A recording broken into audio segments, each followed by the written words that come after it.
The crystal wine glass felt cold against my trembling fingers as I watched my husband of 7 years pour liquid death into my anniversary dinner. I stood frozen in the restaurant's marble hallway, my heart hammering so loud I was sure the elegant diners at nearby tables could hear it. The golden light from the chandeliers above cast long shadows across Enzo's face, making him look like a stranger. But then again, maybe he always had been Mrs. Katrina. "Are you feeling all right?" The soft voice of our waitress Helena broke through my trance. I turned to see her concerned brown eyes studying my pale face. She was young, maybe 25, with kind features that reminded me of my sister. "I'm fine," I whispered, though we both knew it was a lie. Through the archway, I could see Enzo at our corner table. Table 12, the same table where he had proposed to me 8 years ago. The irony wasn't lost on me. He was stirring something into my wine with a small silver spoon. His movements careful and practiced like he'd done this before. My stomach twisted into knots. How long had he been planning this? Days, weeks, months. The restaurant buzzed with life around me, couples celebrating anniversaries, family sharing laughter, business partners making deals. None of them knew that a woman was about to be murdered just 30 feet away from their dessert plates. I pressed my back against the cool marble wall and closed my eyes. 3 hours ago I had been excited about our anniversary dinner. I had worn my best black dress, the one Enzo always said made my green eyes sparkle. I had spent 2 hours getting ready, hoping tonight would bring us closer together. How foolish I had been. The documents little Gina had brought me from Enzo's office flashed through my mind. Bank statements showing money being moved to accounts I didn't know existed. Love letters to someone named Wilma Leonardo. Legal papers that would transfer my inheritance to him if something happened to me. My inheritance, the $3 million my grandmother had left me, the money that was supposed to secure our daughter's future. Helena touched my arm gently. Should I call someone? I opened my eyes and looked at her.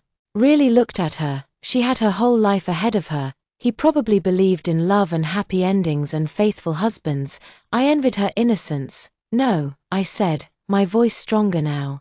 "But thank you." I straightened my shoulders and took a deep breath. The scared, naive Katrina who had walked into this restaurant was gone. In her place stood a woman who knew exactly what needed to be done.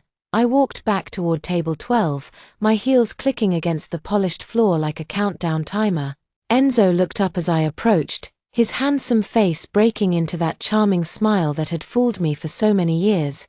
"There you are, beautiful," he said, standing to pull out my chair.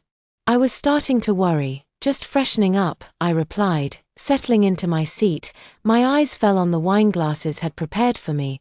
The liquid inside looked innocent enough. But I knew better. Enzo raised his own glass to 7 wonderful years and many more to come. The lie rolled off his tongue so easily I wondered if he felt anything at all as he prepared to watch me drink poison on our anniversary to the future.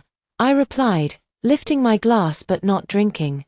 The restaurant continued its gentle symphony around us, soft piano music from the corner, the clink of silverware against china, quiet conversations, and occasional bursts of laughter.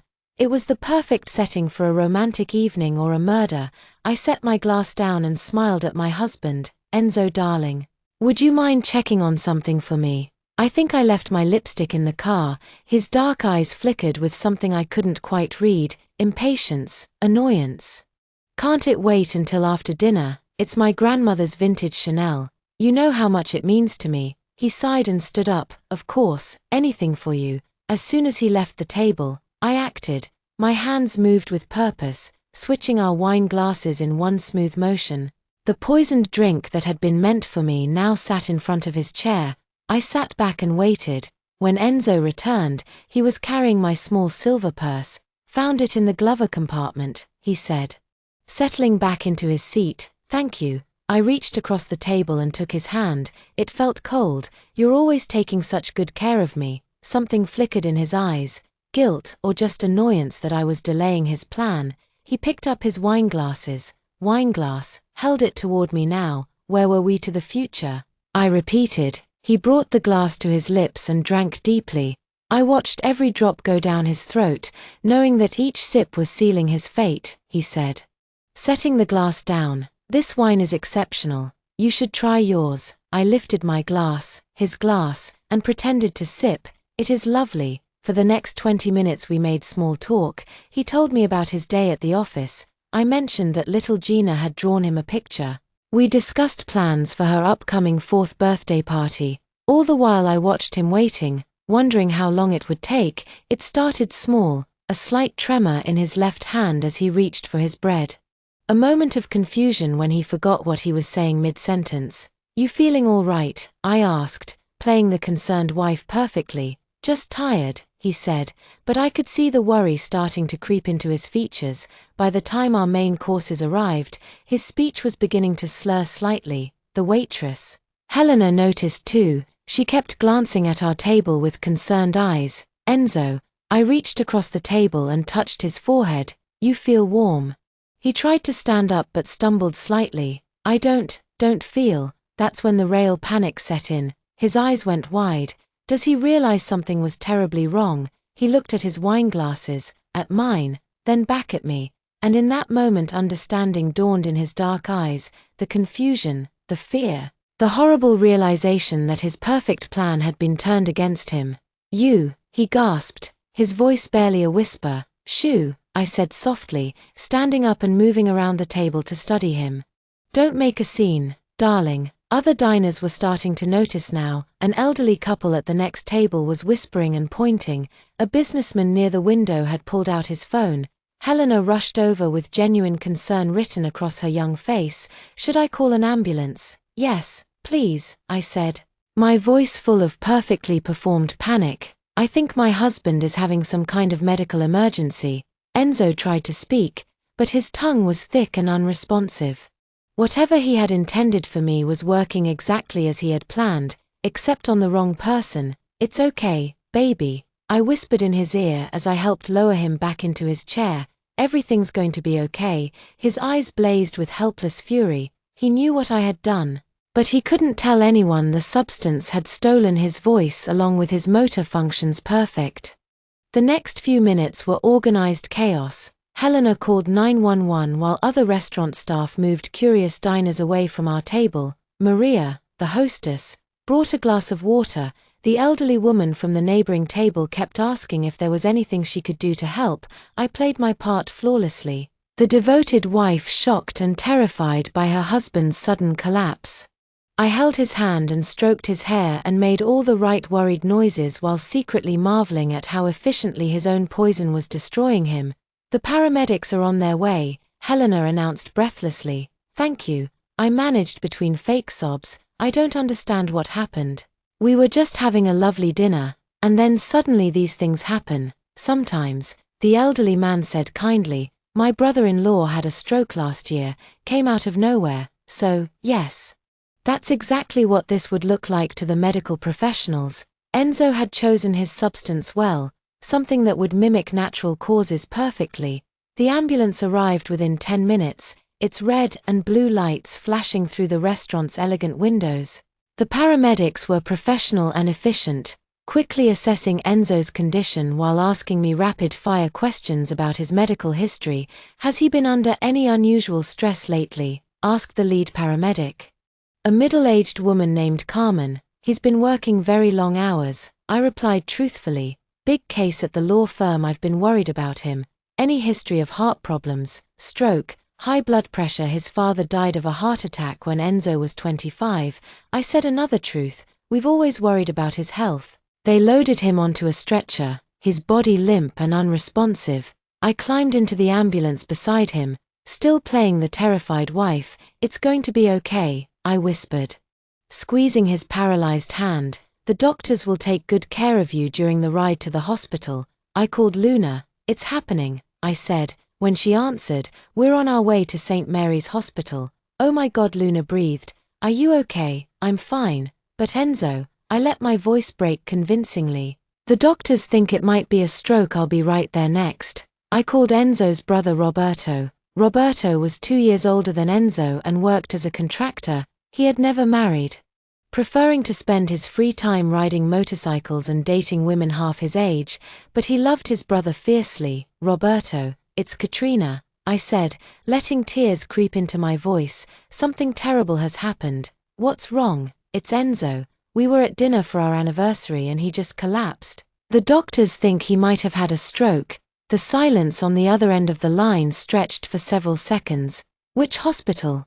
Roberto finally asked. "St. Mary's." "Roberto, I'm scared. I'm on my way." My final call was to Enzo's mother, Elena. She had never approved of me, thought her precious son could have done better than a middle-class girl from the suburbs, but she would expect to be notified if something had happened to him. "Elena, it's Katrina. I have some terrible news." I explained the situation again, listening to her sharp intake of breath when I mentioned the word stroke. "I'll be on the next flight from Phoenix," she said tersely. "Don't let them make any major medical decisions until I get there." Of course, not. As we pulled up to the hospital, I took Enzo's lifeless hand in mine one more time. "This is what happens when you betray the people who love you," I whispered so quietly that even the paramedics couldn't hear me. "You reap what you sow, darling." Before we continue, please write in the comment which country you are watching this video. We love knowing where our global family is tuning in from. And if this is your first time on this channel, please subscribe. Your support helps us bring even more epic revenge tales of life. Enjoy listening. The morning sun streamed through the kitchen windows as I packed Gina's lunch for preschool. My 4-year-old daughter sat at the breakfast table, her dark curls bouncing as she colored in her princess coloring book. "Mommy, can I have extra cookies today?" she asked, not looking up from her careful work on Cinderella's dress. "Just 2, sweetheart," I replied, adding her favorite chocolate chip cookies to her frozen lunchbox. "Remember what we talked about? Too much sugar makes your tummy hurt." Gina nodded solemnly, as if this was the most important information in the world. Everything was serious business when you were 4 years old. The house felt too quiet without Enzo. He had left early for a business meeting in the city, kissing my cheek and promising to be home in time for dinner. That was 3 hours ago, and I was already missing him. "Or at least I thought I was." "Mommy," Gina said, suddenly sliding off her chair, "I forgot to give you something." She disappeared toward the living room, her little feet pattering across the hardwood floors.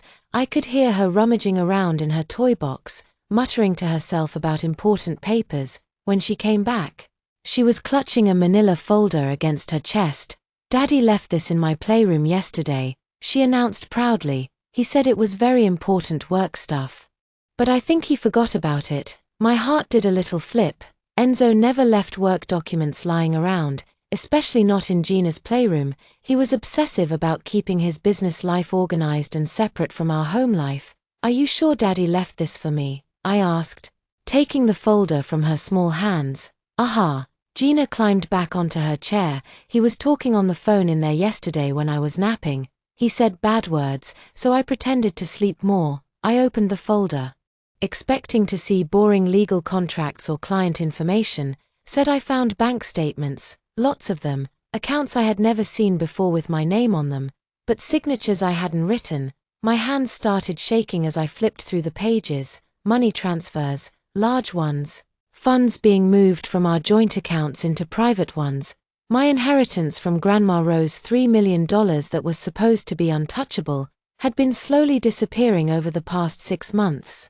Mommy, Gina's voice seemed far away. "Are you okay?" I looked up to find her watching me with worried brown eyes. She had inherited Enzo's eyes, but thankfully that seemed to be all she had gotten from him. "I'm fine, baby girl," I managed to say, just looking at some of Daddy's work papers.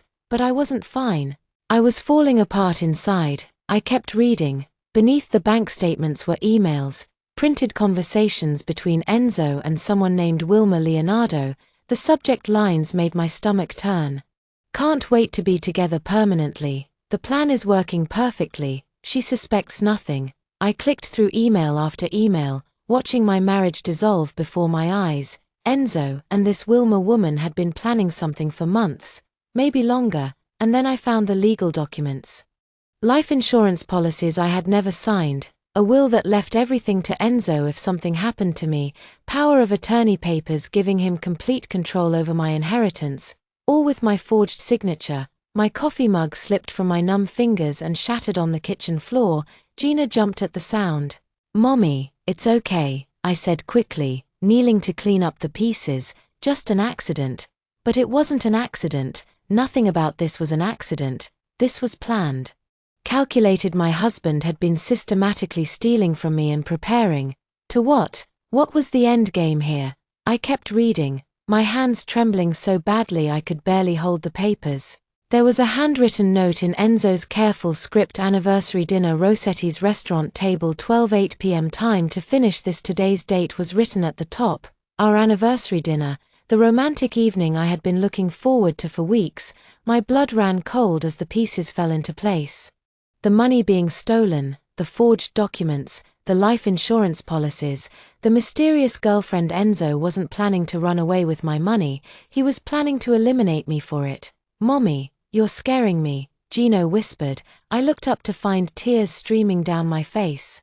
I quickly wiped them away and forced a smile. "Sorry, sweetheart, Mommy just remembered something sad, but it's okay now." I gathered all the papers and stuffed them back into the folder. My mind was racing, trying to process everything I had learned. 7 years of marriage, 7 years of believing I was loved and cherished and safe, 7 years of being a fool. "Are we still going to see Aunt Luna today?" Gina asked, returning to her coloring book as if nothing had happened. "Yes," I said, though I had forgotten all about our plans to visit my sister. "Yes, we definitely are." I needed to talk to someone. I needed to figure out what to do, and I needed to keep Gina safe while I did it. The phone rang, making me jump. Enzo's name flashed on the caller ID. For a moment I just stared at it. How do you answer the phone when you've just discovered your husband is planning to murder you? "Hello," I said, surprised by how normal my voice sounded. "Hey, beautiful." Enzo's warm voice came through the speaker. "Just calling to confirm our dinner tonight, 8 o'clock at Rossetti's." Right, I replied, "I'm looking forward to it." The lie tasted bitter in my mouth. "Me too," he said. "I love you, Katrina." "I love you too." Another lie. But this one hurt more because 12 hours ago it would have been true. After I hung up I sat in my kitchen surrounded by the broken pieces of my coffee mug in my marriage, trying to figure out how to survive the next 24 hours. Gina looked up from her coloring book. "Mommy, why are you crying again?" I wiped my eyes and knelt down next to her chair. Sometimes grown-ups cry when they're thinking about difficult things. But you know what? No matter what happens, Mommy will always protect you boys. Do you understand? She nodded seriously, like how wolves protect their babies, exactly like that. I hugged her tight, breathing in the sweet scent of her strawberry shampoo. She was the only good thing that had come from my marriage to Enzo, the only thing worth saving. As I held my daughter, a plan began forming in my mind. It wasn't a good plan, it wasn't a nice plan, but it was the only plan that guaranteed Gina and I would both be alive tomorrow morning. If Enzo wanted to play deadly games, then I would show him how they were really played. Luna's apartment smelled like lavender and fresh bread, the kind of comforting sense that made you feel safe the moment you walk through the door. My sister had always been the domestic one, the one who could turn any space into a home with just a few candles and some carefully placed throw pillows. "More coffee?" she asked, refilling my mug for the third time. Her green eyes, so much like mine, were filled with concern. "Thanks." I wrapped my hands around the warm ceramic, grateful for something to hold on to. Gina was in the living room, completely absorbed in Luna's collection of picture books. We could hear her talking to herself, narrating the stories in her serious 4-year-old voice. "So let me get this straight," Luna said, settling into the chair across from me. At her small kitchen table, "You found bank statements showing that Enzo has been stealing your inheritance, emails proving he's having an affair, and legal documents that suggest he's planning to eliminate me." I finished quietly. "You can say it, Luna. That's what all the evidence points to." My sister's face went pale. She was 5 years younger than me, 28 to my 33, and despite being a successful therapist, she still had an innocence about her that I envied. "Katrina, this is insane. People don't just, Enzo seems so normal, so loving. That's what makes it so perfect," I said, pulling the manila folder from my purse. "Look at this." I spread the documents across her kitchen table like a detective laying out evidence. Bank statements showing systematic theft, love letters to another woman, life insurance policies I had never signed. Una picked up one of the emails between Enzo and Wilma Leonardo. Her hands trembled as she read, "By darling Wilma, She read aloud, "Soon we'll be together permanently. The plan is working perfectly. Case suspects nothing after the anniversary dinner. Everything will be ours, all her grandmother's money, the house, everything. We just have to be patient a little longer." She looked up at me with horror in her eyes. "Oh my God, Katrina, this is real as it gets." Luna stood up abruptly and began pacing around her small kitchen. "We have to call the police right now. We have to and tell them what I interrupted, that my husband is planning to eliminate me based on some vague emails and financial documents. They'll say it's a domestic dispute. They'll tell us to call if something actually happens. But this is evidence. Evidence of what exactly? Adultery, financial fraud. Those are civil matters. Luna, the police won't do anything until after he actually tries to hurt me. Then don't go to dinner tonight. Stay here. We'll figure something else out." I shook my head. "Running won't solve anything. He'll just try again later when I'm not expecting it, and next time I might not have advance warning." Luna stopped pacing and stared at me. "What are you saying?" I took a deep breath. What I was about to tell my sister would change everything between us. But I needed her to understand. "I'm saying that sometimes when someone is trying to destroy you, the only way to survive is to destroy them first." "Katrina, no, you can't be serious." "I'm completely serious." I gathered the papers back into the folder. "Enzo has made his choice, now I'm making mine. But you could go to prison, you could lose Gina. I could lose Gina anyway, if I'm dead." The room fell silent except for the sound of Gina's voice from the living room reading a story about a brave princess who saved herself. Luna sat back down heavily. "Tell me you have a better plan than murder." "I do." I leaned forward and lowered my voice. "But I need your help." For the next hour I explained everything. How the anniversary dinner at Rosterslaw clearly meant to be my last meal. How Enzo would probably try to make my death look like an accident or natural causes. How I had already figured out a way to turn his own plan against him. "You want me to lie to the police?" Luna said when I finished. "I want you to corroborate my story." "That's different." "Not really." I reached across the table and took her hands. "Luna, I wouldn't ask this of you if there was any other way, but Enzo has left me no choice. It's either him or me." My sister stared down at our joined hands for a long time. Finally she looked up at me with tears in her eyes. "What do you need me to do?" Relief flooded through me. "Just be my alibi for this afternoon if anyone asks." We spent the whole day together, shopping, having lunch, playing with Gina, normal sister things. That's it. I'll handle everything else." Luna nodded slowly. "And after tonight, what happens then?" "Then Enzo faces the consequences of his choices, Gina and I get to live."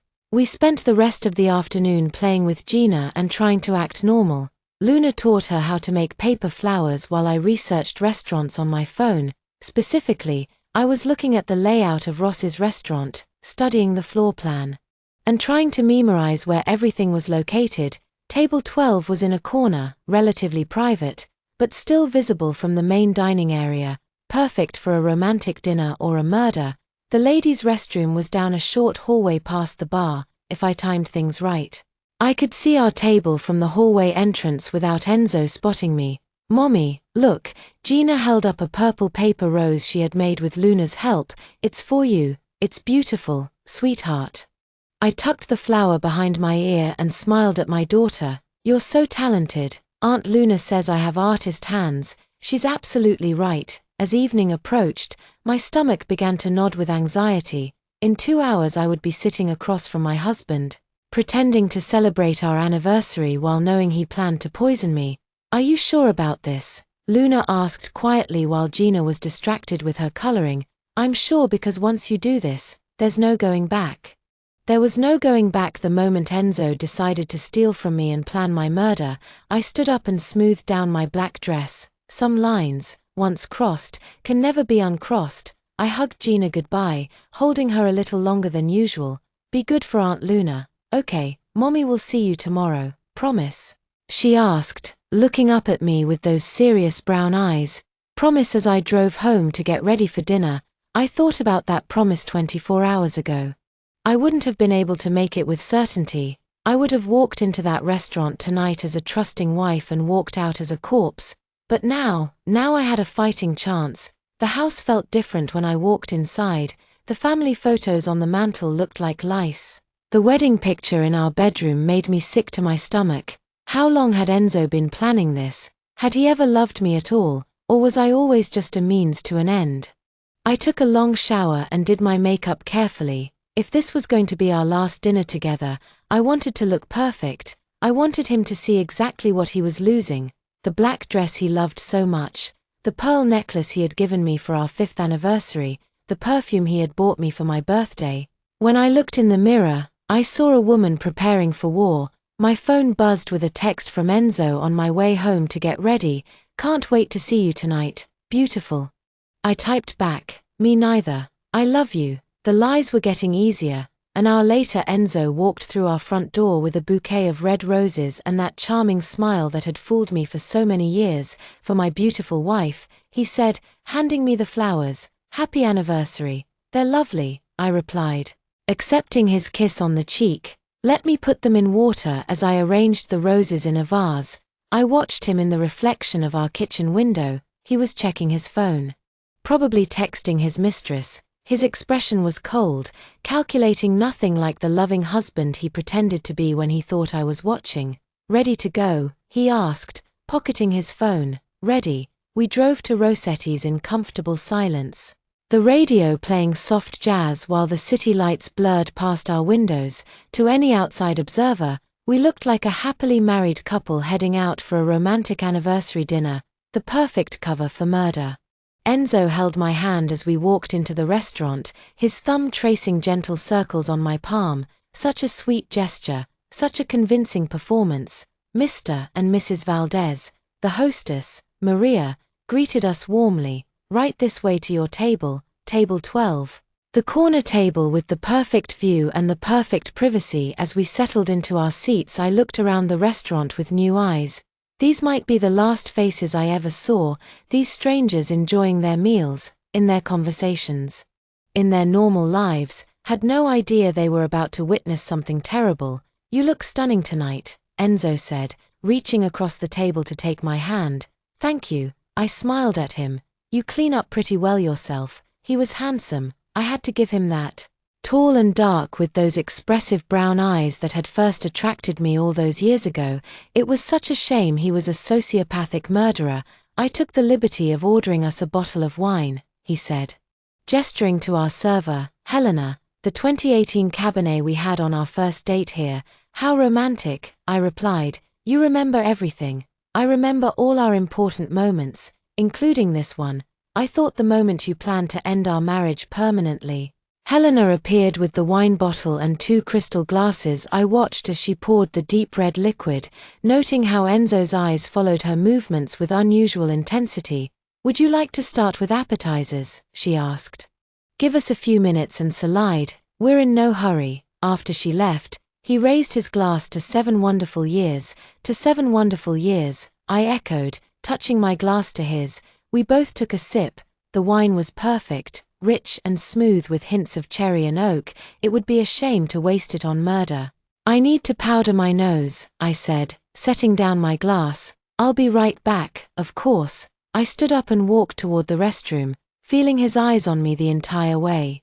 But instead of going inside, I positioned myself in the marble hallway where I could see our table clearly while remaining hidden in the shadows. What I saw made my blood turn to ice. Enzo was reaching into his jacket pocket, pulling out a small silver vial. He looked around the restaurant, casually, making sure no one was watching. Then unscrewed the tiny cap. My husband was about to spike my wine on our anniversary. I watched in horrible fascination as he poured the contents of the vial into my glass, stirring it gently with the small silver spoon from our sugar bowl. His movements were calm, practiced, like he had done this before. Maybe he had. When he was finished, he put the vial back in his pocket and sat back in his chair, checking his watch. Probably calculating how long it would take for whatever he had given me to work. I pressed my back against the cool marble wall and closed my eyes, trying to steady my breathing. Seeing the evidence on paper was one thing. Watching him actually try to murder me was something else entirely. But I was ready for this. I had planned for this. I just hoped I was strong enough to go through with it. My hands were surprisingly steady as I walked back to our table. All the fear and panic I had felt in the hallway melted away, replaced by a cold, focused calm that I didn't know I possessed. Enzo looked up as I approached, his face the picture of loving concern. "Feeling better?" he asked. "Much better."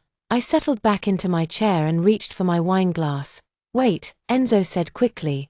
"Let me get Helena to bring us some appetizers first. You know how wine affects you on an empty stomach." How thoughtful. He wanted to make sure I was comfortable before he murdered me. "Good idea," I agreed, setting my glass back down. "I am feeling a bit hungry." Relief flickered across his features. He gestured to Helena, who hurried over with her notepad ready. "We'll have the bruschetta platter," and so said. "And maybe some of those stuffed mushrooms my wife loves so much." "Excellent choice," Helena replied. "I'll get that started for you right away." As she walked away, I studied husband's face. He was handsome in that classic Italian way, strong jawline, olive skin, thick dark hair that was just starting to show a few silver threads at the temples. Women had always been attracted to him. I used to feel lucky that he had chosen me. Now I wondered how many others there had been besides Wilma, Leonardo. "You're staring," and Sue observed with a smile. "Just admiring my husband's hand." I reached across the table and touched his hand. "7 years and you still make my heart race." His expression softened, and for a moment I almost believed he felt something real for me. But then I remembered the documents hidden in my bedroom drawer and the substance sitting in my wine glass, and the moment passed. "You make me feel like the luckiest man alive," he said. The lies came so easily to both of us now. Our appetizers arrived and we made small talk while we ate. He told me about a new client at his law firm. I mentioned that Gina's preschool teacher, Mrs. Rodriguez, thought she was gifted. We discussed plans for our upcoming vacation to the beach. All the while my untouched wine glass sat between us like a loaded gun. "This bruschetta is amazing," I said, savoring the fresh tomatoes and basil. "I'm so glad we came here tonight." "Me, too." Enzo's eyes kept drifting to my wine glass. "Aren't you going to drink your wine?" "It's your favorite. I'm saving it for the main course," I replied. You know how I like to pair things properly. A flash of impatience crossed his features, but he covered it quickly with another smile. "Of course. I love how sophisticated you are about these things." 20 minutes later, Helena returned to take our dinner orders. I chose the salmon with risotto. Enzo ordered the filet mignon medium rare. "And shall I bring fresh wine glasses?" Helena asked, noticing our barely touched drinks. "No need," I said quickly. "These are perfect." After she left, Enzo excused himself to the restroom. "Too much coffee today," he explained with an embarrassed laugh. The moment he was gone, I acted. My hands moved with surgical precision, switching our wine glasses in one smooth motion. The spiked drink that had been sitting in front of me now sat in front of his chair. I sat back and waited, my heart pounding so hard I was sure everyone in the restaurant could hear it. Enzo returned a few minutes later, looking relaxed and confident. He had no idea that his carefully laid plan was about to backfire in the most spectacular way possible. "Sorry about that," he said, settling back into his chair. "Where were we?" "I think we were about to toast to our future," I suggested, lifting my wine glass. His wine glass. Perfect. He picked up his glass, my poison glass, and held it toward me. "To many more years of happiness together. To our future." I agreed. He brought the glass to his lips and took a long drink. I watched every drop go down his throat, knowing that each sip was sealing his fate. "This really is exceptional wine," he said, taking another generous sip. "We should buy a case for the house." "We should," I agreed, pretending to drink from my own glass. For the next 30 minutes we talked and laughed like the happy couple we were pretending to be. Enzo finished nearly his entire glass of wine, complimenting the taste several times. He had no idea he was drinking his own poison. I found myself studying his face, looking for the first signs of whatever drug he had slipped into my wine. What had he chosen? Something that would mimic a heart attack, a stroke, an allergic reaction. Our dinner arrived, and Enzo seemed perfectly fine as he cut into his steak. But about halfway through the meal I noticed his hand trembling slightly as he lifted his fork. "Are you okay?" I asked, playing the concerned wife. "Just tired," he said, but his voice sounded slightly slurred. "Long day at the office." By the time we were finished with our main courses, the tremor in his hands was more pronounced. He was blinking frequently, like he was having trouble focusing. Enzo, I reached across the table and touched his forehead. You feel warm. I'm fine, he insisted. But when he tried to stand up to use the restroom again, he swayed on his feet. Helena noticed immediately. Sir, are you feeling all right? Just need some air, and some muttered. But his words were becoming increasingly unclear. That's when the real panic set in. His eyes went wide as he realized something was terribly wrong. He looked at his wine glasses, at mine, then back at me, and in that moment he knew. He gasped, his voice barely a whisper. Shoo, I said softly, moving around the table to study him. Don't make a scene. Other diners were starting to notice now. Helena rushed over with a worried expression. Should I call an ambulance? She asked. Yes, I said, my voice full of fake panic. I think he's having some kind of attack. The next few minutes were chaos. Paramedics arrived. Enzo was loaded onto a stretcher. His eyes locked on mine the entire time I rode with him in the ambulance, playing the terrified wife, holding his paralyzed hand. Why? He managed to whisper when we were alone. I leaned close to his ear. You are asking me why when you planned to harm your wife, Enzo? How heartless did you really think about our daughter when you planned? Well, I think you should know that I know about everything. His eyes filled with something between fear and rage, but his body couldn't respond. The poison. His poison had done its work perfectly. At the hospital, I called his brother Roberto to watch Gina. I called my sister Luna to come support me. I even called Enzo's mother, Elena, though she had never liked me much. Everyone rallied around the grieving wife. No one suspected that the loving husband lying paralyzed in the ICU bed had tried to murder me just hours before. The doctor said it looked like a stroke, very sudden, very severe. They ran tests, but the poison Enzo had chosen was clever. It mimicked natural causes perfectly. Ronnie, really. As I sat in that sterling hospital waiting room, surrounded by concerned family members, I thought about the documents hidden in my bedroom drawer, the evidence of his betrayal, the proof of his plan. Tomorrow I would call my lawyer, I would file for divorce, I would Gina, and start over somewhere new, but tonight I sat beside his hospital bed and watched him lie there, unable to speak, unable to move, unable to hurt anyone ever again. The doctors say you might never walk again, I whispered to him. When we were alone, they say your speech might never come back. Fury. His eyes blazed with helpless fury. Don't worry, I continued, smoothing his hospital blanket with gentle hands. I'll make sure everyone knows what a tragic accident this was, how we were just celebrating our anniversary when you suddenly collapsed. A tear rolled down his cheek, whether it was from rage or regret, I didn't know, and I didn't care. Good night, Enzo, I said, kissing his forehead like a devoted wife. Sweet dreams. As I walked out of that hospital room, I felt something I hadn't felt in years. Free St. Mary's Hospital smelled like disinfectant and despair. I sat in the waiting room, still wearing my black anniversary dress, while doctors ran tests on my paralyzed husband. The fluorescent lights cast harsh shadows across the institutional beige walls, and the sound of monitors beeping from nearby rooms created a constant electronic symphony of suffering. Luna arrived first, her hair still damp from a hasty shower and her eyes wide with concern. How is he? She asked, pulling me into a fierce hug. They don't know yet, I replied, grateful for the warmth of her embrace. The doctors are running tests. They think it might be a massive stroke. And you, how are you holding up? I pulled back and looked into her worried green eyes. My sister was the only person in the world who knew the truth about tonight, and the weight of that secret hung between us like a loaded weapon. I'm okay, I said, quietly. Scared, but okay. Luna nodded, understanding the deeper meaning behind my words. What do you need me to do? Just be here. That's all I need right now. Roberto bursts through the emergency room doors 20 minutes later, his leather jacket still smelling like motorcycle exhaust and his dark hair wind blown from the ride. He looked so much like Enzo that for a moment my heart stopped. Where is he? Roberto demanded, scanning the waiting room with wild eyes. They have him in the ICU, I said, standing to greet him. The doctors are still running tests. Roberto pulled me into an awkward hug. We had never been particularly close. He thought I was too soft for his rough and tumble brother, but grief made strange bedfellows. What really happened? He asked.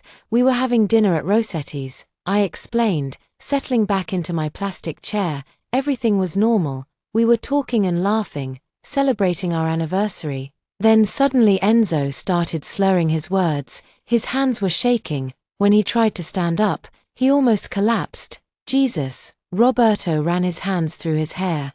Did he say anything about feeling sick or having pain? He said he was tired, but that's all happened so fast. Roberto. 1 minute he was fine and the next I let my voice trail off and covered my face with my hands. The performance was becoming second nature. Dr. Gertrude Wong, the attending neurologist, emerged from the ICU an hour later with a grim expression on her professional face. She was a small woman in her 40s with kind eyes behind wire-rimmed glasses. Mrs. Valdez and Dr. Wong, I've been treating your husband. How is he? I asked, standing up quickly. Is he going to be okay? Dr. Wong gestured for us to sit down. Never a good sign your husband has suffered what appears to be a massive ischemic stroke.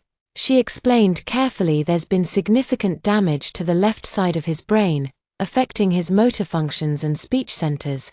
What does that mean exactly? Roberto asked. It means he's paralyzed on his right side and may never regain full mobility. His speech will likely be severely impaired, possibly permanently. We're still assessing the extent of the cognitive damage. I felt Luna's hand squeeze mine. But he'll live. I asked if he should survive. But his quality of life. Dr. Wong shook her head. I won't lie to you. The damage is extensive. He'll require around-the-clock care for the foreseeable future. Perfect Enzo would live. But he would be trapped in his own body, unable to speak or move or take care of himself, unable to hurt anyone ever again. Justice had a poetic sense of humor sometimes. Can we see him? Roberto asked one at a time, and only for a few minutes. He's unconscious right now. But he may be able to hear you. I went first, walking down the Sterling Hospital corridor on shaking legs. The ICU was a maze of machines and monitors, with patients lying motionless in beds like broken dolls. Enzo was in room 314, hooked up to more machines than I could count. Tubes ran down his throat, wires monitored his heart rate and brain activity. His face was slack and gray, all the handsome animation drained out of it. He looked smaller, somehow diminished. I pulled a chair up next to his bed and took his lifeless hand in mine. Hi, sweetheart, I said softly, in case any of the nurses were listening. It's me. His eyes were closed, but I could see them moving beneath his lids, dreaming. Maybe, or trying to wake up. The doctors say you're going to live. I continued stroking his knuckles gently. That's the important thing. We'll get through this together, just like we always have. I leaned closer and lowered my voice to barely a whisper. I found the papers, Enzo, all of them, the bank statements, the emails to Wilma, the forged life insurance documents. I know about everything. His heart monitor beeped a little faster, but his eyes remained closed. Did you really think I was that stupid, that I wouldn't figure out what you were planning? I squeezed his hand harder. You tried to destroy me on our anniversary. Our anniversary, Enzo, the day we promised to love each other forever. A single tear leaked from the corner of his closed eye and rolled down his cheek. But don't worry, I whispered. I'm not going to tell anyone. As far as the world knows, you had a tragic stroke while we were celebrating 7 years of marriage. Your devoted wife will stand by your side through this difficult time. I stood up and smoothed down my dress. Oh, and Enzo, I'll be filing for divorce as soon as you're stable enough to sign the papers. I'm taking Gina. And we're starting over somewhere you'll never find us. I kissed his forehead gently, like a loving wife would. Sweet dreams, darling. When I returned to the waiting room, Roberto was pacing back and forth like a caged animal. How did he look? He asked. Peaceful, I replied, like he's just sleeping. Elena arrived on the red-eye from Phoenix, dressed in an expensive black suit and looking like she was attending a funeral at 68. Enzo's mother was still a beautiful woman with silver hair pulled back in a perfect chignon and makeup applied with surgical precision. She had never liked me, but tonight she needed someone to blame for her son's condition. This is your fault, she announced the moment she walked into the waiting room. Elena, I started. Don't you, Elena me. My son was perfectly healthy until he married you. All this stress from trying to support a wife and child, working himself to death to keep you in that big house, that's enough," Luna said sharply. Standing up to face the older woman, "Katrina is not responsible for what happened to Enzo, isn't she?" Elena's eyes were cold as winter. 7 years of marriage and now suddenly he has a stroke at 35 years old. That doesn't just happen, it happens more often than you think, Roberto said quietly. "I looked it up online while I was waiting. Young strokes are becoming more common." Elena wasn't interested in facts, she needed someone to hate. "And I was the convenient target. I want to see him," she demanded. "Room 314, I said, but he's unconscious after she left." Roberto sat down next to me with a heavy sigh. "She's always been dramatic," he said apologetically. "Don't take it personally. I know she's hurting," I replied. "We all are. But I wasn't hurting. I was relieved. For the first time in months I felt safe, and so couldn't hurt me anymore. He couldn't steal from me or lie to me or try to murder me. He was trapped in that hospital bed as helpless as a newborn baby. The thought should have horrified me, but instead it filled me with a deep, satisfying sense of justice." Dr. Wong returned around midnight with an update. "Your husband is stable," she announced. "We're going to keep him sedated for the next few days while we monitor his brain activity. But the immediate danger has passed, and his prognosis," I asked, "unchanged, significant paralysis and speech impairment. He'll need extensive rehabilitation." And even then she shook her head. "I'm sorry. I wish I had better news." "Thank you for everything you're doing," I said, as dawn broke over the city, painting the hospital windows with pale gold light. I finally allowed myself to acknowledge the truth. I had won. Enzo's plan to alimentate me for my inheritance had backfired spectacularly. He would spend the rest of his life trapped in a damaged body, unable to speak or move or harm anyone else. His mistress would abandon him once she realized he wasn't going to be inheriting millions of dollars. His mother could blame me all she wanted, but she had no proof of anything except that her son had suffered a tragic medical emergency. "I should get home to Gina," I told Luna as the morning shift of nurses began arriving. "She'll be wondering where I am." "I'll drive you," Luna offered. "You shouldn't be alone right now." On the drive home, we didn't talk about what had really happened at Rossetti's restaurant. We didn't discuss the switched wine glasses or the poison or the justice that had been served. Instead, we talked about practical things: how to tell Gina that Daddy was sick, how to handle the media attention if the local news picked up the story, how to deal with Elena's accusations and Roberto's grief. Normal things, innocent things, the kind of things a grieving wife would worry about. 3 weeks later, I sat in my lawyer's office signing divorce papers while Enzo lay paralyzed in a rehabilitation facility across town. The irony wasn't lost on me. I was finally free to access my own inheritance, while he would never again be able to steal from anyone. My attorney, Gertrude Holbrook, was a sharp woman in her 50s who specialized in complex divorces. She had been recommended by Luna's friend Claire, who had used her services when she left her abusive ex-pa. "Thus Bankdam, given your husband's condition, this should be straightforward," Gertrude said, sliding another document across her polished desk. "You're not asking for alimony, you're keeping the house you inherited from your grandmother, and you're maintaining sole custody of your daughter."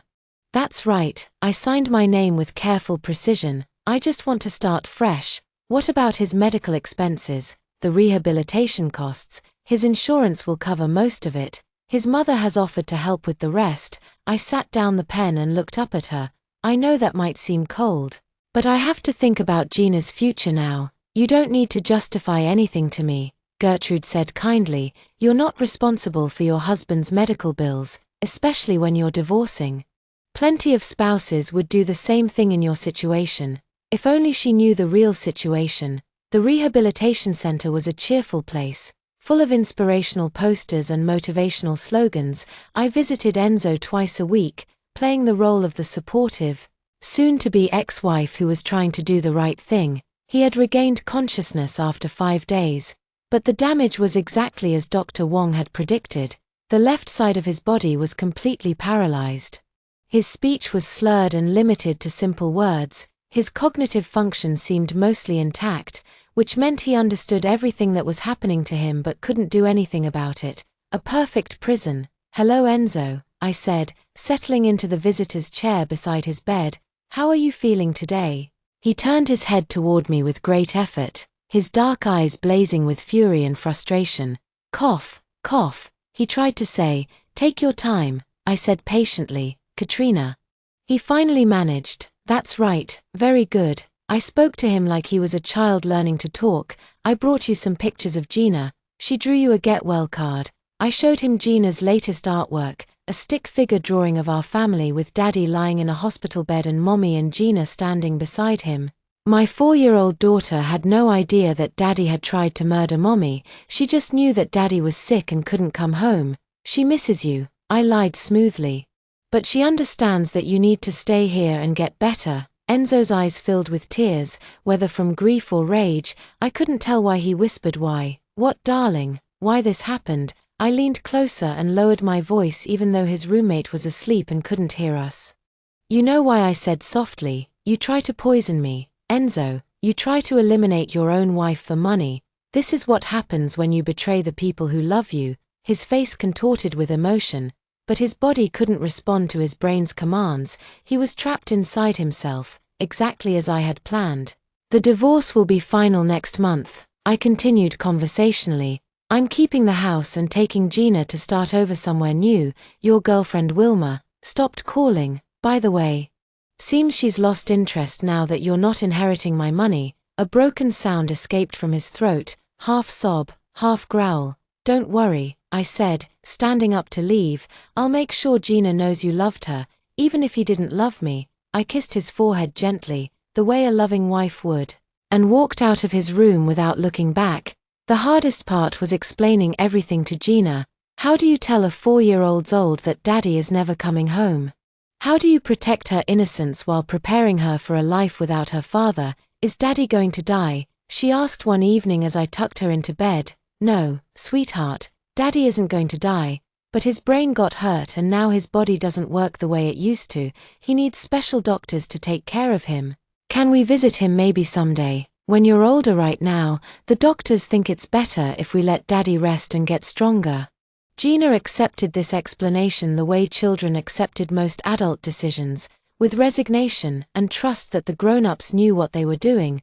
What she didn't know and would never know was that her father had planned to orphan her for money. 2 months after the stroke, Wilma Leonardo called me. I was in the middle of packing our belongings for the move to Portland, where Luna had found a job at a prestigious therapy practice and where we planned to start over together as a family. Mrs. Valdez, this is Wilma Leonardo. My blood ran cold. I'm sorry who I was. I was a friend of your husband's. I heard about his accident and I wanted to express my condolences. The nerve of this woman calling herself a friend when she had been planning to help murder me and steal my inheritance. That's very kind of you, I said politely, but I'm not sure Enzo ever mentioned you. A long pause. We worked together on some legal cases. I was hoping I could visit him at the rehabilitation center. I'm afraid he's not accepting visitors right now. Doctor's orders. Oh, another pause. Well, if there's anything I can do to help, actually, there is something, I said sweetly. You could stay away from my family permanently. I hung up before she could respond. 3 days later, a private investigator named Jordan Torres came to my door. He was a heavy-set man in his 40s, with kind eyes and a rumpled suit that had seen better days. Mrs. Valdez, I'm sorry to bother you during this difficult time, but I was hoping you could answer some questions about your husband's medical emergency. My heart started racing, but I kept my expression calm and confused. Questions I don't understand. I've been hired by Mr. Valdez's insurance company to investigate the circumstances surrounding his stroke. It's routine in cases involving such large potential payouts. Of course, please come in. I led him to the living room where boxes of our belongings sat stacked and ready for the move to Portland. Can you walk me through the events of that evening? Jordan asked, pulling out a small notebook. I told him the same story I had told everyone else. The anniversary dinner, the normal conversation, the sudden onset of symptoms, the ambulance ride to the hospital, and your husband didn't complain of any symptoms earlier that day. Headaches, dizziness, unusual fatigue. He said he was tired when he got home from work, but that was normal. He'd been putting in very long hours at the law firm. Jordan nodded and scribbled in his notebook. The restaurant staff mentioned that you left the table at one point during dinner. My pulse quickened, but I kept my voice steady. I went to the ladies' room. I couldn't have been gone more than 5 minutes, and when you returned, everything seemed normal, completely normal. We ordered our main courses and continued talking. The symptoms didn't start until we were nearly finished eating the wine glasses. Did either of you leave the table after the wine was poured? Enzo went to the restroom once, I think, but the wine had been sitting there for at least an hour before we drank any of it. Jordan made more notes. One final question. Miss Valdez, are you aware of any enemies your husband might have had, anyone who might have wanted to hurt him? I almost laughed at the irony. Enemies, though, not at all. Enzo was well liked by everyone, his clients, his colleagues, his family. I can't imagine anyone wanting to hurt him. After Jordan left, I called Luna. Someone's investigating. I told her what kind of investigating insurance investigator asked a lot of questions about that night. Luna was quiet for a moment. Are you worried? No, I said, and realized I meant it. There's no evidence of anything except what everyone already believes, that Enzo had a stroke during dinner. The poison is out of his system by now. The wine glasses were washed hours ago. There's nothing to find good, because in 3 days we'll be in Portland and all of this will be behind us. But it wasn't behind us, not entirely. The investigation continued for 2 more weeks. With Jordan Torres interviewing everyone who had been at Rost's that night, the staff, the other diners, even the paramedics who had responded to the emergency call. Finally, he came to see me one last time the day before our move to Portland. I wanted to let you know that I'm closing the case. He said the insurance company is satisfied that your husband's stroke was a natural medical event. Relief flooded through me. Thank you for letting me know. There was one odd thing, though. Jordan continued, watching my face carefully.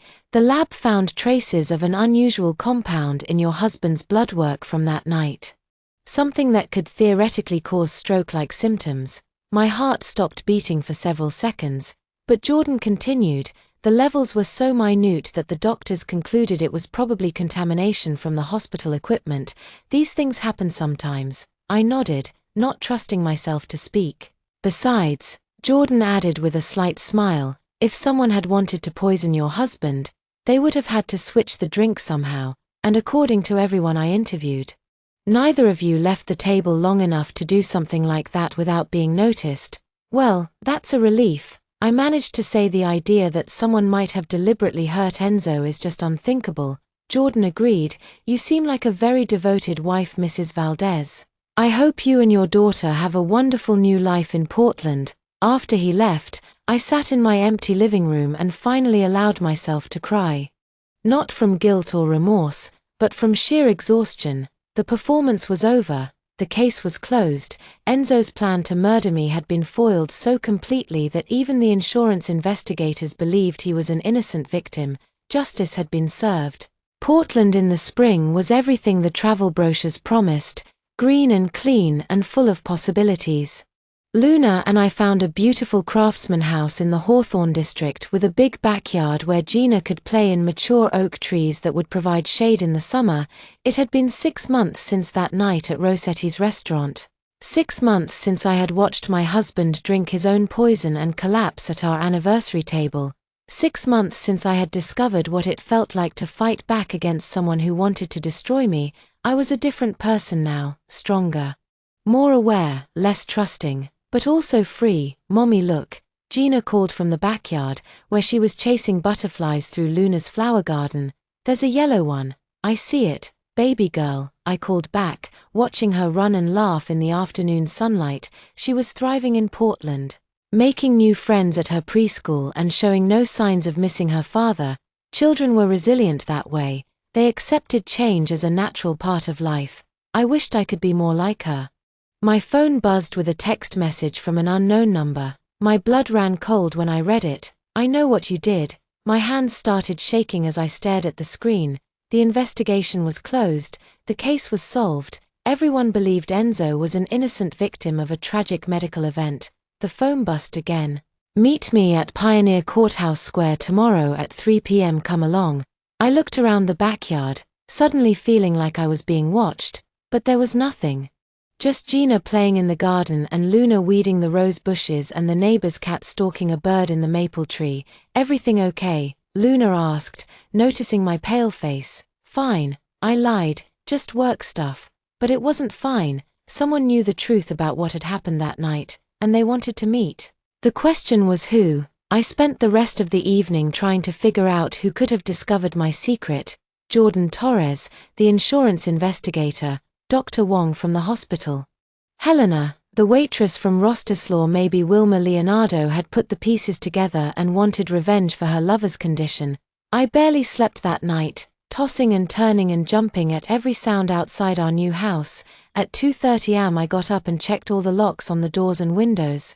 At 3:15 I looked in on Gina, making sure she was safe in her bed, 4 o'clock at the window, and watched the empty street, searching for any sign of surveillance. Muffing just the quiet suburban night and my own paranoid imagination. The next afternoon, I dropped Gina off at Luna's therapy practice and drove downtown to Pioneer Courthouse Square. My heart was hammering as I walked through the busy plaza, scanning the faces of tourists and office workers and street musicians. At exactly 3 p.m., someone sat down next to me on the bench I had chosen. I turned to look at them and nearly fainted from shock. It was Wilma Leonardo. She was nothing like I had expected. Instead of the glamorous home wrecker I had imagined, she was ordinary looking, maybe 40 years old, with brown hair pulled back in a simple ponytail and tired eyes behind designer glasses. "Hello, Katrina," she said quietly. "I don't know who you think you are." "I'm the woman who was sleeping with your husband," Wilma interrupted. "I'm also the woman who knows you switched those wine glasses." My blood turned to ice. "I don't know what you're talking about, really." Wilma reached into her purse and pulled out an envelope. "Because I have photographs that say otherwise." She opened the envelope and showed me a series of pictures. Me leaving the table at Ross's. Me standing in the hallway watching Enzo pour something into my wine. Me returning to the table and switching the glasses while he was in the restroom. The photographs were grainy and taken from a distance, but they clearly showed me swapping our drinks. "How did you?" "I was there that night," Wilma said. "At the restaurant. I couldn't stay away. I wanted to see Enzo one last time before we implemented our plan." "What plan?" Wilma's laugh was bitter. "Oh, come on. You found the documents. You know exactly what plan." I stared at her, trying to process what she was telling me. "You were part of it. Part of the plan to eliminate me. It was my idea," Wilma said simply. "Enzo was too soft, too sentimental. He actually felt guilty about what we were going to do. I had to talk him into it." The world seemed to tilt sideways. This ordinary-looking woman had convinced my husband to murder me for money. "Why?" I whispered. "Because I was tired of waiting, tired of being the mistress, tired of sneaking around and pretending to be happy with the crumbs he threw me." Wilma's eyes hardened.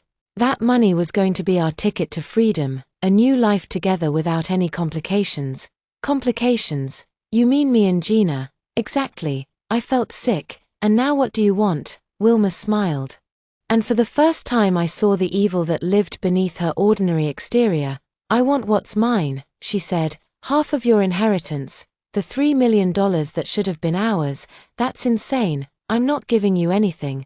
"Then I'll take these photographs to the police and tell them what really happened that night. How you discovered our plan and decided to turn it against Enzo.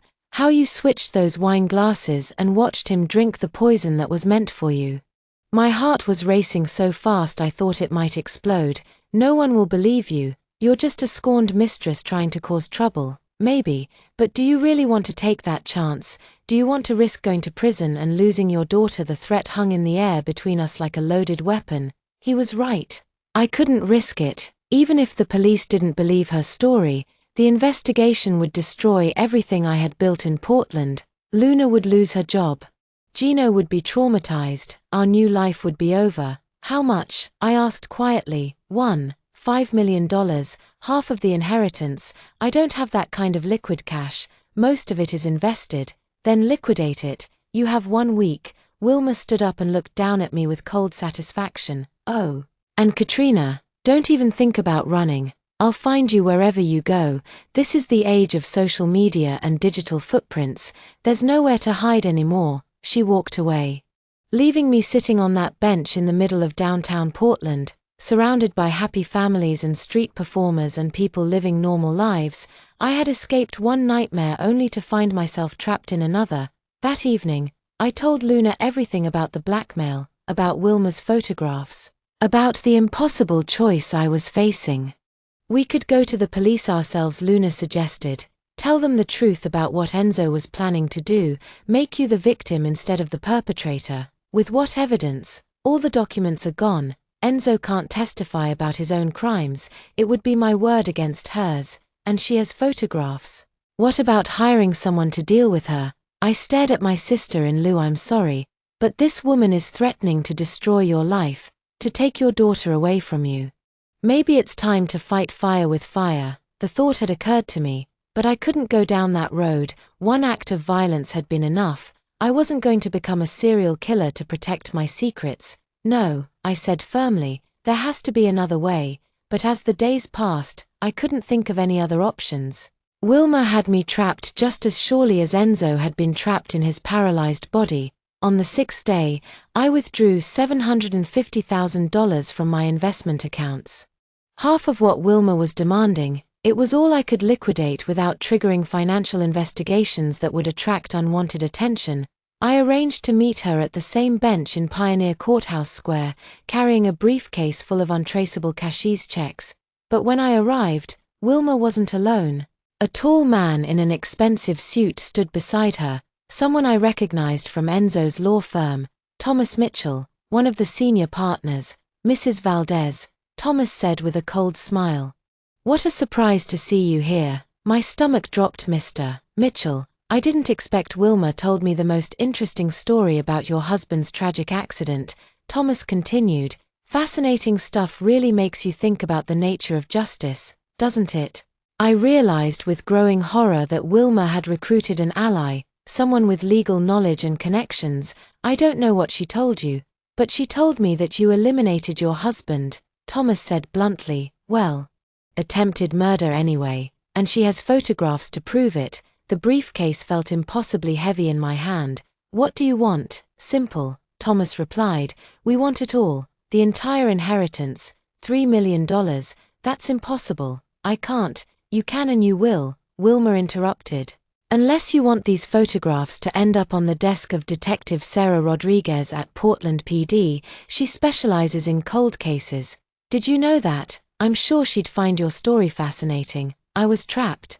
Completely and utterly trapped. I need more time, I said, desperately. You have 24 hours. Thomas said transfer the money to these account numbers or we go to the police. He handed me a business card with bank routing information written on the back. Oh, and Katrina, Wilma added with a smile. Don't think about disappearing again. We'll be watching. I drove home in a daze, the business card burning in my pocket like a piece of evidence from hell. $3 million. My entire inheritance. Gina's college fund, our security, everything I had fought to protect gone that night. I sat in my kitchen, staring at my laptop screen, cursor hovering over the bank transfer page. With a few keystrokes, I could make this all go away. Wilma and Thomas would have their money, and I would have my freedom. But it felt like giving up, like letting Enzo win even from his hospital bed in Oregon. You're up late, Luna said, padding into the kitchen in her bathrobe. Couldn't sleep. He sat down next to me and looked at the laptop screen. You're really going to give them the money? What choice do I have? There's always a choice. Katrina, you taught me that. I looked at my sister, really looked at her. He was right. There was always a choice. I had proven that the night I switched those wine glasses. What are you thinking? Una asked. I'm thinking that some people never learn their lesson. The next morning, I called Thomas Mitchell's office. I have your money, I told him. But I want to make the transfer in person to make sure there are no technical difficulties. That's not necessary. It is for me. $3 million is a lot of money to send into cyberspace. I want to see your faces when it goes through. Thomas was quiet for a moment. Fine. Meet us at Pioneer Courthouse Square at noon. Actually, I was thinking somewhere more private. My house, 1247 Hawthorne Boulevard. Come alone. We're not idiots. Katrina, we know you're up to something. I'm up to paying you $3 million to leave me alone, but if you'd rather do this at the police station. Another pause. Fine. We'll be there at noon. I spent the morning preparing not for a money transfer, but for war. At exactly noon, Wilma and Thomas knocked on my front door. I let them in, leading them to my living room, where my laptop was set up on the coffee table. "Where's your sister?" Thomas asked, looking around suspiciously, taking Gina to the park. "I didn't want my daughter to see this smart," Wilma said, settling onto my couch like she owned the place. "Children shouldn't witness their mother's humiliation." I opened my laptop and pulled up the bank transfer page. "The money is ready to go, just need you to confirm the account numbers." Thomas leaned forward to read the screen. As he did, I pressed a button on my phone. "What was that?" Wilma asked. "Just turning on the recorder," I said calmly for my own protection. "Turn it off." Thomas demanded. "I don't think so." I stood up and walked to the mantelpiece, where I had hidden a small digital camera behind a framed photo of Gina. "You see, I've been doing some research of my own over the past week." I turned to face them, holding the camera where they could see it. "Did you know that Thomas here has been embezzling money from client trust accounts for the past 2 years? Fascinating paper trail once you know where to look." Thomas went pale. "That's impossible. You couldn't have." "Amazing what you can discover when you hire the right private investigator. Jordan Torres sends his regards, by the way." Wilma looked confused. "What are you talking about?" "I'm talking about the fact that your partner here is facing federal charges for wire fraud, money laundering and breach of fiduciary duty. Turns out he needs my $3 million to replace the money he stole from his clients." "You're bluffing," Thomas said, but his voice shook. "Am I?" I pulled out my phone and showed them a series of photographs. Thomas entering and leaving various banks. Thomas meeting with known money launderers. Thomas's signature on falsified documents. "How did you?" "The same way Wilma got her photographs of me. I hired someone to follow you." "Funny thing about criminals, Thomas. You always think you're smarter than everyone else." Wilma stood up abruptly. "This doesn't change anything. We still have our evidence against you." "Do you?" I smiled. "I have something better." I walked to the kitchen and returned with the manila envelope. Inside were the original documents that Gina had brought me from Enzo's office, the bank statements, the emails, the forged life insurance policies, the evidence of Enzo's plan to murder me, I said, including emails between him and Wilma, planning my death. Thomas grabbed the papers and started reading. His face went white. "This proves you were part of a conspiracy to commit murder," he told Wilma. "She can't use those," Wilma said desperately. "It would implicate her too." "Actually I can," I replied, "because I'm not the one who initiated the murder plot. I'm the intended victim who fought back in self-stimulate." I had spent the past week consulting with 3 different criminal defense attorneys, using hypothetical scenarios to understand my legal position. The consensus was clear: if I could prove that Enzo had tried to murder me first, my actions would likely be considered justified self-defense. "Here's what's going to happen," I continued. "You're going to give me those photographs and the negatives. You're going to sign statements admitting that you attempted to extort money from me under false pretenses, and then you're going to leave Oregon and never contact me again, or what Thomas demanded, or I take all of this evidence to the FBI and let them sort it out. The attempted murder plot, the extortion scheme, your embezzlement, everything. Let's see who ends up in prison." First, the room fell silent except for the ticking of the grandfather clock in the corner. Finally, Thomas spoke. "We want immunity. You're not in a position to negotiate. We have those photographs, which show me defending myself against attempted murder. Good luck explaining to a jury why you're trying to profit from someone else's crime." Wilma and Thomas looked at each other, having some kind of silent conversation. Finally, Wilma reached into her purse and pulled out the envelope of photographs. "Fine," she said, throwing them onto the coffee table, "but this isn't over." "Yes, it is." I gathered up the photographs and fed them into my paper shredder one by one. This is very much over 20 minutes later. They were gone. I had signed statements from both of them admitting to the extortion attempt, and I had destroyed all evidence of my role in Enzo's poisoning. I was free, finally, truly free. The coffee shop in downtown Portland buzzed with the usual morning energy business, people grabbing their caffeine fixes, students working on laptops. mothers pushing strollers and trying to have adult conversations, I sat in my favorite corner booth reading the newspaper while waiting for Luna to arrive. The local news section had a small item about a former attorney named Thomas Mitchell being sentenced to 5 years in federal prison for embezzlement. Justice had found him after all. Wilma Leonardo had disappeared entirely after our confrontation. No forwarding address, no social media presence, no trace of her existence.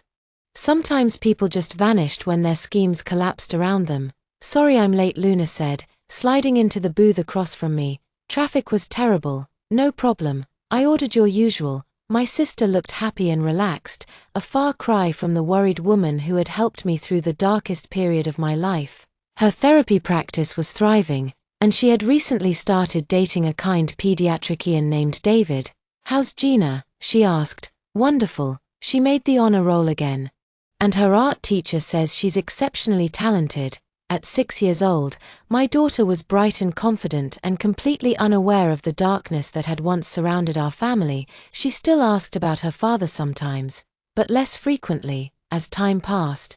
I told her that Daddy was still sick and couldn't visit, which was technically true. "Any word from Oregon?" Luna asked carefully. I knew she was asking about Enzo, though we rarely discussed him directly anymore.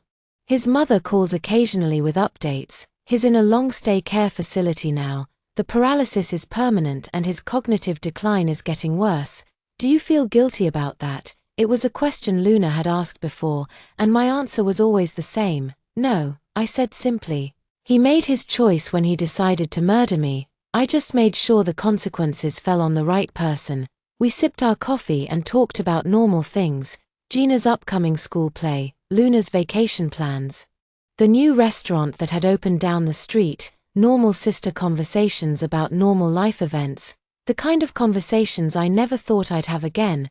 As we were getting ready to leave, a familiar face caught my attention. Jordan Torres, the private investigator, was sitting at the counter reading a newspaper. He looked up and saw me watching him. For a moment our eyes met across the coffee shop. He nodded slightly, a gesture that could have meant anything or nothing, and returned to his paper. "Someone you know?" Una asked. "Just someone from the past," I replied. On the drive home I thought about the choices that had brought me to this moment, the night I discovered Enzo's betrayal, the decision to turn his plan against him, the courage to stand up to his accomplices when they tried to destroy me. Every choice had led to consequences, some good, some terrible, all necessary. I pulled into the driveway of our house. A beautiful colonial that I had purchased with my inheritance money, the same money Enzo had tried to steal. Gina was in the front yard drawing chalk pictures on the sidewalk. "Mommy," she called, running over to hug me. "Look what I made." She had drawn our family, the two of us standing in front of our house, holding hands and smiling. No father figure in the picture. She had unconsciously edited him out of our story.